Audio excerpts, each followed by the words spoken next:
Assalamualaikum warahmatullahi wabarakatuh.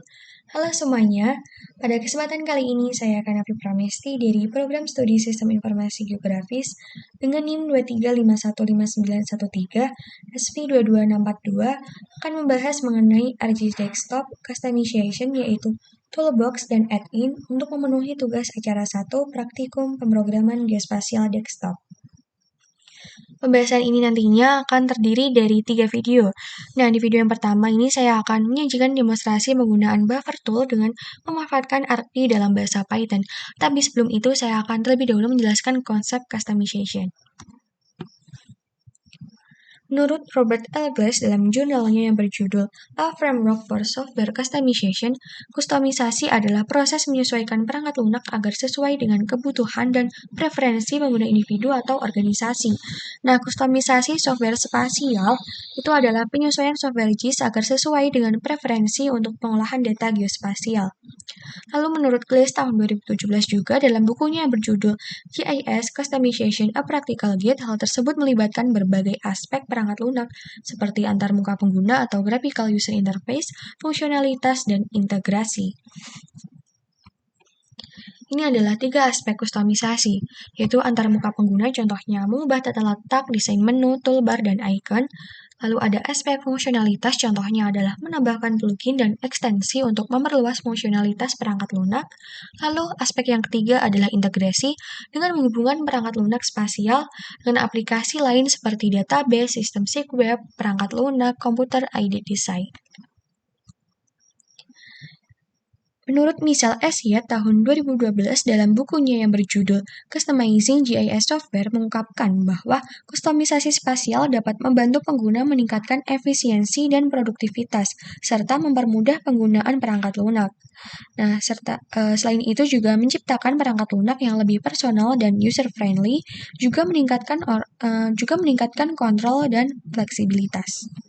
Contoh dari kustomisasi adalah pembuatan toolbox dan add-in pada ArcGIS, lalu penambahan plugin untuk analisis data geologi ke perangkat lunak SIG, ada juga pembuatan script untuk mengotomatiskan proses pembuatan peta zonasi, dan lain-lain.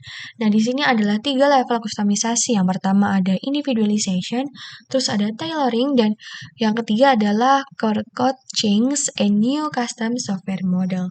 Nah, di individualization itu adalah tingkat kustomisasi yang rendah dengan metrik utamanya adalah jumlah properti, opsi, dan pengaturan konfigurasi yang diubah. Contohnya adalah mengatur toolbox untuk buffering. Keuntungan dari individualization ini adalah mudah dilakukan, tidak memerlukan keahlian teknis khusus. Namun kekurangannya adalah fleksibilitasnya yang terbatas. Nah, untuk yang level kedua ada tailoring. Itu tingkat kustomisasinya sedang dengan metrik utamanya pemilihan modul, konfigurasi tabel, atau penambahan fungsi yang dienkapsulasi. Contohnya adalah menambahkan bidang data tertentu ke form. Keuntungannya yaitu lebih fleksibel daripada individualisasi. Namun kekurangannya memerlukan pengetahuan teknis lebih lanjut. Nah, yang ketiga ini adalah core code change and new custom software model. Dengan tingkat kustomisasi yang tinggi, perubahan langsung pada kode sumber software atau membangun modul yang terintegrasi dengan software yang ada. Contohnya adalah menambahkan fitur baru yang tidak ada dalam software standar. Keuntungannya, fleksibilitas dan kontrol penuh apapun yang diinginkan. Kemudian kekurangannya itu memerlukan keahlian coding yang tinggi dan berpotensi mengganggu stabilitas software. Nah, berikutnya saya akan menjelaskan atau mendemonstrasikan project yang saya buat yaitu toolbox pada ArcMap untuk melakukan buffer. Di sini saya sudah menyiapkan data yaitu titik ibu kota kecamatan Kabupaten Sleman. Langkah yang pertama dengan membuka tool buffer points, lalu diinputkan fitur kelas yang diinginkan. Di sini saya menambahkan titik ibu kota dengan juga menambahkan buffer distance yang diinginkan. Di sini saya 900. Kemudian di OK. Nah, ini sudah completed, langsung kita drag data titik ibu kota. Di bawahnya data titik. Nah, karena ini adalah buffer itu adalah data area, maka dia mengitari titik ini. Berbentuk lingkaran, di sini adalah data titiknya dan warna hijau ini adalah area buffernya seperti itu. Ini kita zoom to layer. Ini ada beberapa kecamatan di Kabupaten Sleman. Nah, karena untuk membuat buffer tool itu membutuhkan source code, saya juga akan menjelaskan source code dalam bahasa Python untuk ArcP. Nah, script Python ini mendefinisikan toolbox yang bernama tool buffer points. Ini ada import ArcP, di line yang pertama itu mengimport ArcP modul yang menyediakan akses ke fungsionalitas ArcGIS dalam Python. Lalu ada class toolbox. Ini nama toolboxnya adalah buffer toolbox dengan nama aliasnya adalah buffer. Lalu membuat daftar bernama tool untuk menampung kelas alat terkait yang dalam hal ini adalah buffer_pts. Lalu di sini ada kelas buffer pts, mendefinisikan nama alat sebagai tool buffer points dan deskripsinya, yaitu ini. Kemudian menyetel can run in background sama dengan false. Ini menunjukkan bahwa alat tidak dapat berjalan di latar belakang. Lalu ada kelas tool. Di sini mendefinisikan, ada juga get parameter info itu mendefinisikan dua parameter untuk tools. Ada parameter 0 dan parameter 1.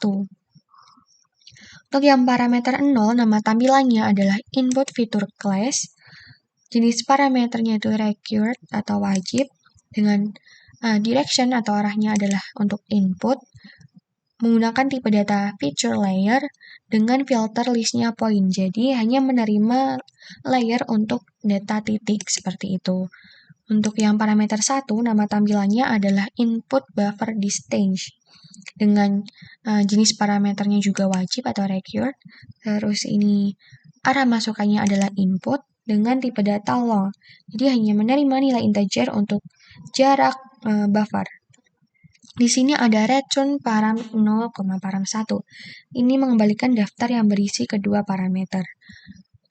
Berikutnya ini ada dua tanda pagar. Ini menandakan bahwa itu adalah sebuah komentar. Jadi di sini ada komentar untuk is license, kemudian ada update parameters dan update message. Is license memeriksa apakah alat tool tersebut dilisensikan untuk dieksekusi.